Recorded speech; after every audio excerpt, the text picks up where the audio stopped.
So, Sean, you know we call you the land guy now. Right. And Chad's the sign guy. Okay. So we got the sign guy and the land guy. But what I don't think people realize sometimes is just how complex land can be. Like, there's so much to land. And so it's kind of fascinating to me because we're doing more land as a team than we've ever done because Sean's here. Because as females, a lot of us sell houses more than land. You like walking land. I do. Where I personally don't like getting out there and sweating a whole lot. I prefer the houses, a little bit of air conditioning. Yeah. You know, I don't like snakes. So you've been doing more and more land. And what is two things? So let's start with one thing. The first thing that you would say people don't realize about some land. The importance of it passing a Perc test. So, okay. So what is a Perc test? Okay, a Perc test is an analysis of the soil, of the ground on site to determine whether it would be feasible for a conventional septic system. So how many kinds of septic systems are there? Is there like just two or one or what all kinds. There are a ton of different options to choose from. So a standard septic tank system is like where you have the tank and some field lines. I'm simplifying this, y'all. Right. Yes. So that's standard. Yeah. So but at my house, we don't have that kind. We've got a drip system, so that means that we probably had a different kind of soil. Mm-hmm.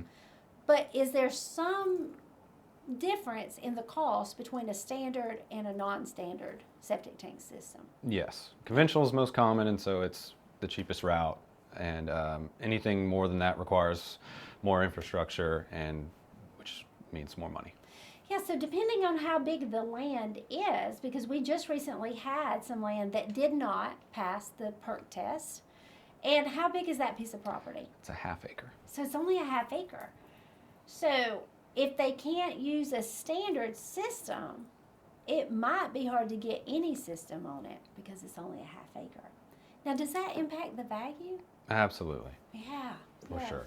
So as a buyer, you would want to know that if it perked or not, because it could substantially increase your cost. And in some cases, y'all, you can't get any kind of septic tank system. I mean, that's rare, but like if you only have a half acre, you could be limited. Mm-hmm. Or you might not be able to build your house where you wanted it on the property. Now, what's something else that people who are looking at land may not think about?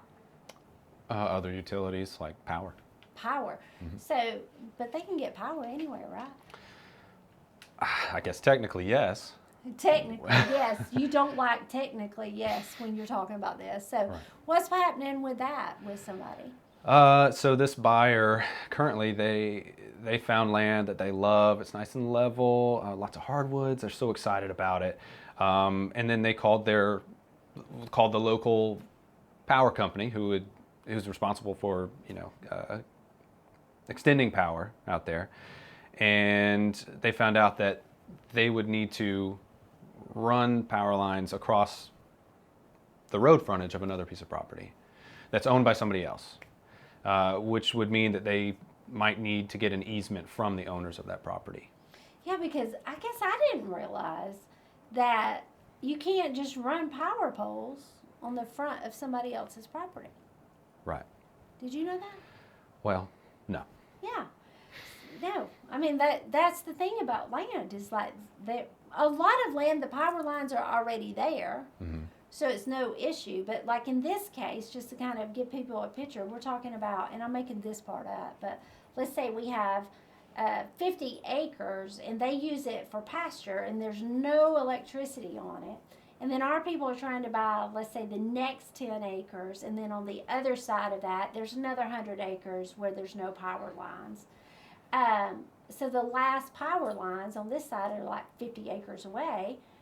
And they would have to put those power lines all down that property. Yeah. Yeah. And one person told us no. Right. Yeah. So we don't know on the other people yet? They also said no. Okay. But I believe that there was some misunderstanding about what exactly was going to be done. Okay. So we're talking through that, working through it, working with all parties Yeah. to get it worked out.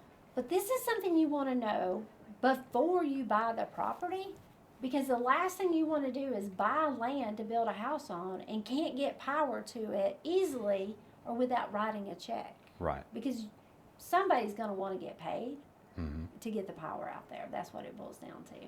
So we hope that you're enjoying these little glimpses of land, because I feel like land is one of those things that we don't educate people like we do houses.